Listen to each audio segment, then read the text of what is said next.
इन लोगों ने। अब कौन सा आइडिया सोचूं? I like Khushboo, I love खुशबू। खुशबू जी, मिस्टेक से कंफ्यूज आइए मत, हम आपसे ही टॉकिंग कर रहे हैं, ओके? ओह, हमसे? यस।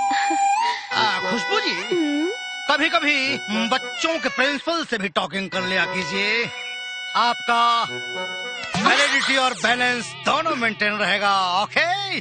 गुलाब जी, टेल मी। आपका सिग्नल बहुत वीक हो गया है, टावर का रेंज बढ़ाइए, तभी इनकमिंग और आउटगोइंग का लाभ मिलेगा।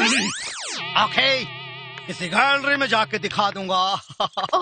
आप। नमस्ते अंकल। नमस्ते। हेलो नमस्ते। बेटा। अरे तुम इधर खड़ी खड़ी क्या कर रही हो? चलो क्लास में चलते हैं। आजा आजा आजा आजा बेटे। पता है प्रिंसिपल क्या बेटा? मुझे आज पता चला कि मेरी मम्मी बहुत बड़ी सिंगर है। अरे बेटा, ये तो मुझे पहले से पता है। वो तो आपको पता ही होगा, लेकिन आपको ये नहीं पता होगा क्या? कि मेरी मम्मी ने चिल्ड्रंस डे पे गाने के लिए हाँ कर दिया है। वेरी गुड, फैंटास्टिक फैंटास्टिक बेटा। Thank you. अच्छा अंकल, हाँ। कोई मेल सिंगर भी आने वाला है ना? ऑफ कोर्स आने वाला है। ओके। कौन है वो? बेटे वो तो सरप्राइज है, सरप्राइज। वो तो तुम्हें स्टेज पर पता चलेगा कि तुम्हारे साथ वो गाना गाने वाला कौन है। हाँ, सरप्राइज ओके, है। Come on. Okay. Hello ladies and gentleman, मैं सूर्य प्रताप आप सबका ऑक्सफोर्ड पब्लिक स्कूल की तरफ से हार्दिक अभिनंदन करता हूँ। टीचर आज ना कुछ कहना है हमको। आज हम खूब मौज उड़ाएंगे। पूरे साल सुन ली आपकी, आज हम अपनी बात सुनाएंगे। और इस बाल दिवस के शुभ अवसर पर हम सब बच्चों की हौसला अफजाई और इस पूरे कार्यक्रम को संगीतमय बनाने के लिए मैं स्टेज पर आमंत्रित करना चाहता हूँ मशहूर फीमेल सिंगर कल्पना जी को। प्लीज पुट योर हैंड्स टुगेदर फॉर कल्पना जी।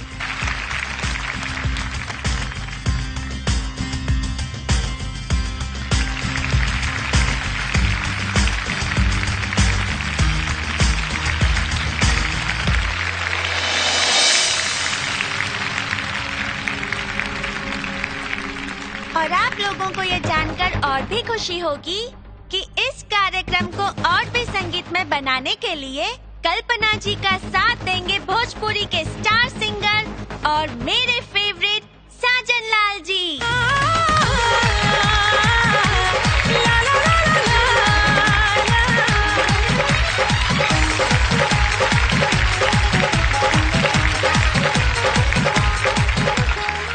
बेटा माइक दे। सभी दर्शकों को मेरा प्रणाम। मैं आप सब से क्षमा चाहती हूँ कि मैं इनके साथ नहीं गा सकती।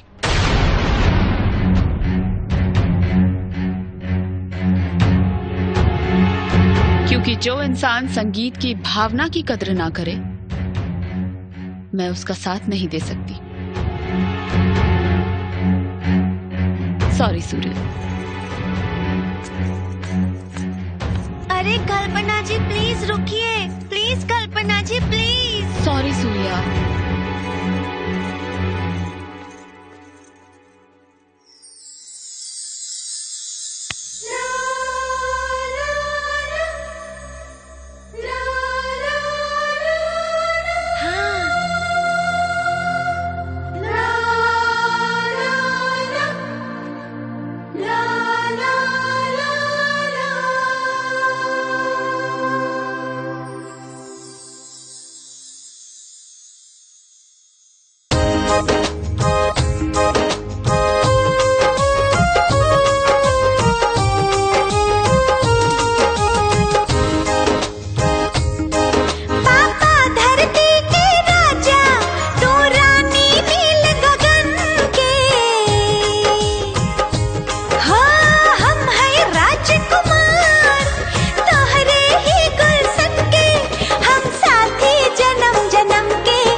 ठीक बा।